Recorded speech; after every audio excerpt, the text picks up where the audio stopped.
Hello, everyone, and thank you for joining me. Really appreciate the comments that you've been providing and watching some of my videos. I kind of don't take it for granted, and I know it's kind of a fairly boring topic, but thanks so much, and I appreciate the support.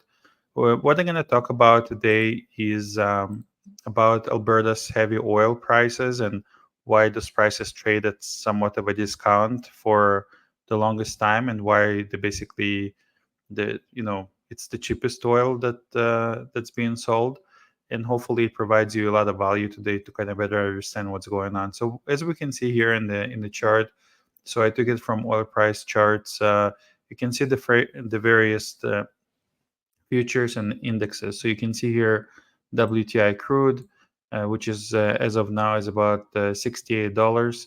So it dropped significantly in the last couple of months, couple of weeks, I guess. Brent crude that trades a slight premium, so about $3. And here at the bottom you can see WCS, which is Canadian crude index. It's about $53, and the differential right now it's close to $14, so $14-15. And right now it's time we talk about why that's the case. So today I will explain about WTI crude, Brent crude, WCS, and talk a little bit about the Mayan Mexican crude, which is about $58 now.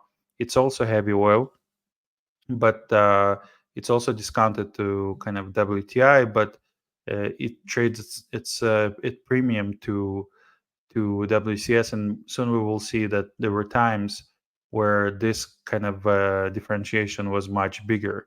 For example, in 2012, you can see the Mayan crude traded at close to $90, where WCS traded at mid 50s, just like it is today. So we're gonna kind of revisit that and see what was the reason and kind of what is it a function of really. So so Brent crude here, you can see Brent crude is really the components essentially of the Brent complex, and it's physically and financially traded oil markets based on around the North Sea, Northwest Europe, and crude. Like Brent crude usually refers to the price of the intercontinental exchange, right? Brent crude oil futures contract or the contract itself. So Brent crude refer to and the trading classification of the sweet light crude oil. So it's sweet light. So that light oil trades at premium often to the heavy oils, right? And basically, it first extracted from the Brent oil field, which is in the North Sea in 1976. So that's kind of the origin to the word Brent oil field in the North Sea in 1976. WTI, as you can see, it's a Western uh, Texas Intermediate oil, traded slight discount. That's the oil that's traded in US. And Western Canadian Select, which is what we're gonna be focusing on mainly right now. You can see here at the bottom here, right? So 53, 57. Up until recently, it was in the 60s. So that's the heavy sour blend crude oil. That is one of North America's largest heavy crude oil streams, right? So basically the Canadian crude. So it was originally established in 2004, December 2004, as heavy oil stream by Encana. So Encana, it split essentially from Encana to Encana and Cenovus, and now basically that's the crude that Cenovus sells. Canadian Natural Resources, Petro-Canada, which is now Suncor, and Talisman Energy, which is now Repsol and Oil and Gas Canada, which also been divesting from their assets. It is composed mostly of bitumen, WCS, and blended with sweet synthetic and condensate diluents, right? Existing streams of both conventional and unconventional. And Alberta heavy crude oil is uh, is kind of one of those key topics that I really wanted to cover today. So let's talk about that. So the price of oil in Alberta is really determined because now you're asking, well, why is it so cheap, right? Like, why is it much cheaper? So let's talk about how this price is determined. The price oil in Alberta, just like in any other place, right? It's really determined by the supply and demand. So there's certain supply of oil that's being produced, and there's a demand in Canada for our crude is is minimal relatively to demand in the United States. Also, the refineries in the United States can handle that heavy crude oil because most of the refineries were designed for kind of that Venezuelan oil back in the 70s. And by definition, they have much larger populations. So that crude is being shipped to the United States and serves kind of the various markets. And today, with the TMX expansion, we're able to ship more crude kind of to the West Coast. A shortfall of oil in one part of the world can affect supply and drive up its price. For example, if we have some kind of instability right now we have this conflict between Israel, Hezbollah. As I make this video, Israel just entered Lebanon. In the last couple of weeks, they've been basically did this pager attack and the walkie-talkie attack and took out a bunch of basically Hezbollah leadership, and Hassan Nasrallah was killed about 3 days ago. And so Iran is thinking about what to do about how to retaliate because they're funding Hezbollah essentially. And the message here is that if something happens there and there's a Israeli retaliation, then this if there's impact on oil supply and the demand continues to be strong, then you could see a spike in prices, for example. Also, on the other side, if we have like a recessionary situation where there's less demand for products, less demand for consumption, you can see prices basically decline. So, too much supply, on the other hand, can drive prices down. Too much demand can increase prices up if supply stays essentially the same, right? So that's, I assume, it's a fairly kind of clear concept. Now, impact of quality on price, if we talk about heavy versus light. So there are various varieties of grades of crude oil. And just give you an example of kind of lighter oils, heavier oils. Markets often refer to oil benchmarks to help compare the different varieties and grades of crude oil, right? So those benchmarks, you can see basically some of them in this example that I have on the screen. Um, so the heavier crude oil that I talked about, so WCS, right, which I provide already information about, it's very thick, so it's basically bitumen. So the original actually thickness of that oil in the reservoirs could be as high as like 5 million centipoise. It could be as high as 8 9 million centipoise. But when it's shipped, it's basically been diluted with diluent, and it's not as viscous, so it's able to flow, but it's kind of difficult to refine. So it's part of that equation where why crude oil is a little bit more, requires a little bit more spend, and therefore to transport, for example, and and trades at discount. So Western Canadian Select is the benchmark, as I mentioned, for the heavy crude oil in Alberta, and that includes the oil sands bitumen, right? So WCS is essentially heavy crude oil blend that's cheaper than other crude produced in the world, and you can see in that differential why. And at the time where I make this, essentially, it's basically 53, 53, 57 here. So lighter crude oils sell at higher prices than heavier crudes, as you can see there at the top section right here. So right there. And they're easier and less expensive to refine. So they're lighter molecules and it can be used to produce more product. One of the things that, I've been thinking about, there's a lot of kind of complaining by environmental groups about that uh, heavier production requires basically more energy intensity. But by definition, heavier crude is heavier, right? And lighter crude is lighter. So heavier crude could be like double basically the weight of, if you take a certain volume and you basically inject that oil and some other oil, the density could essentially double from the lighter oils, right? If you have something at like a methane that's like LNG, which is basically dissolved in liquid phase, and you can have heavy bitumen, 1,000 kilos per cube, the density could be much higher. And so the weight is higher. And so when you produce it, it also requires more energy to basically not only lift but also dilute and drain by gravity. And so the message I think here, kind of how to think about this, is that would you spend more energy as a human lifting like a small child or an adult child, right? And so that's kind of how I think about it, because when it comes to comparison, when it comes to kind of environmental performance, you do need a little bit more energy to extract, heavier oils than lighter oils. So this is kind of like a side note about some thoughts I have. So the benchmark price for oil most often used in North America i- is a grade of light, right? And that's basically the sweet crude known as West Texas Intermediate, WTI, as you can see basically here. So we covered essentially right now WCS in detail. So WCS, West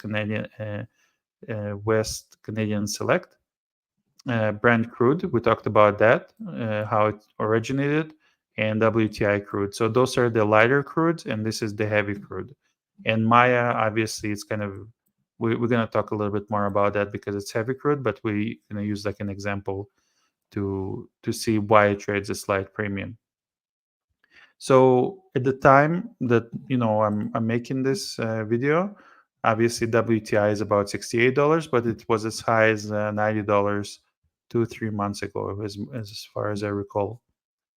So the price of crude oil is also affected by the ability of producers to get to the upgraders and refineries, obviously, right? Where it can be made into other products like gasoline. And so obviously the shipping component, so not only the crude quality, but also kind of the ability of the producers to get the crude to the refineries also impacts not only accessibility to the markets, but also kind of it competes for flowing. And that's why it's really important to have more access to markets, and to have more pipelines. But as we've seen with the TMX expansion, this is very difficult to implement, and so that's why we have essentially that differential right now. So even when comparing similar crude oils to one another, heavy to heavy and light to light, prices can vary, obviously, right? So let's kind of look at the historic example here. And what I want to show you, I want to talk a little bit more about Maya. So Mayan crude here in Mexican crude is heavy crude, and it's essentially traded slight premium, so $5 premium here to WCS, but still discounted WTI and Brent. So let's kind of look historically. You will see that in the past, and I mentioned this comment already, we saw differentials like WCS could be, let's say, at 70. And so this is 2012. 2012 was a wild year, and soon I will show you why. See, like 2012 right here. Uh, so WTI is doing extremely well. So it's about $90. So $100 here, $90 going back to 95, and the Mayan crude really followed really closely, right? Where WCS had this like huge differential here. So this is just a context to this example of what we're seeing here in 2012. So right now we're basically at 58, and you can see historically it also went much higher, right, in recent years. Obviously, prior to the great financial crisis as well, it peaked like everything else. But you know, so let's focus on kind of this example right now. So the Mayan benchmark for heavy crude oil is actually it's set in Mexico and similar to the quality of Alberta's Western Canadian Select, but it sells in this specific example, like in 2012, it sold for $43 more than the Alberta bitumen, right? And it was about $100. So right now, as we mentioned, right now is about $58. So it's kind of right here, right? 58. All right. So oil from Mexico historically, right, had better access to international markets. And Alberta was kind of like landlocked in a sense, right? Alberta relied on still relies on existing pipelines, other transportation system to get oil products to large customers like the United States. And other transportations will be basically crude by rail, right? It could be like intermediate and kind of intermediate trucking to the rail. And obviously, we have the TMX now, so it's a little bit better. Current pipelines mostly at capacity, except now we have TMX, so that creates opportunity to add more. But Alberta been growing production steadily, and therefore kind of there is this steady supply of oil, and there's no kind of deficit of it, right? So rising oil production in Canada, United States has been kind of flattening lately. I made a video about United States production. Today, actually, we got the numbers for July. It's about 13.2 million barrels a day. That's kind of the official number. So I encourage kind of everyone to take a look at in Twitter, just see the posts and my previous video. So Alberta's oil is selling at lower price, obviously, in order to compete with other heavy crudes around the world, just like what I showed here, and and have advantage of being closer to other markets. Like all those other heavy crudes, they have this advantage, right? So if Alberta's heavy crude oil producers had more ways to send their products to the coastal lines and new markets, they would receive the same price as Mexican heavy crude, even though right now it's discounted a little bit more than before. And that creates an opportunity. So basically, like access to markets is really important. And in the picture that you see right now in front of your screen, in this example I'm using, uh, the price for Alberta heavy crude oil was consistently lower than the price of Mexican heavy crude oil and American light crude oils. So that gap could kind of, um, change over time, as mentioned by the various kind of parameters, right? So let's talk a little bit about the impact on Alberta's energy revenues, right? When it comes to that oil price, right?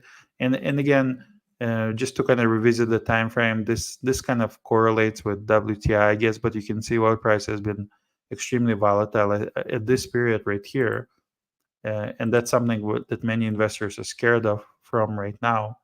Is basically Saudi's been kind of flooding the market here in around 2015, and so there's this scare that we could see something similar here. But also because of the geopolitical tensions, we could see oil prices going this way or maybe going sideways if we have a balanced market. So just kind of quick comment about the impact on Alberta's energy revenue that I wanted to share. So much of Alberta's provincial government revenues, they come from royalties, right? And those are associated with oil and gas. And those are paid by producers who have been granted the right to develop the natural resources. So some are pre-payout. So we're going to make a video about that, and post-payout. So how that royalty system works. And so those royalties that are owed to Alberta are calculated differently for each resource. So like oil sands or conventional oil, coal, and natural gas. And they really heavily rely basically on those prices. So as you can see from in my example here, Alberta would really benefit from those differentials essentially being more narrow, historically speaking, right? And oil prices for Canadian Western Canadian Select being closer to maybe the Mayan crude, or even better, close to Brent or WTI. So there's this kind of incentive that the governments have. But I'm going to make another video talking about the federal government and their approach right now towards kind of energy globally speaking. And so hopefully kind of this video for now helped you better understand kind of the fundamentals of futures and indexing and WCS, and how kind of what impacts essentially those prices. Thank you so much for listening to me. All the best.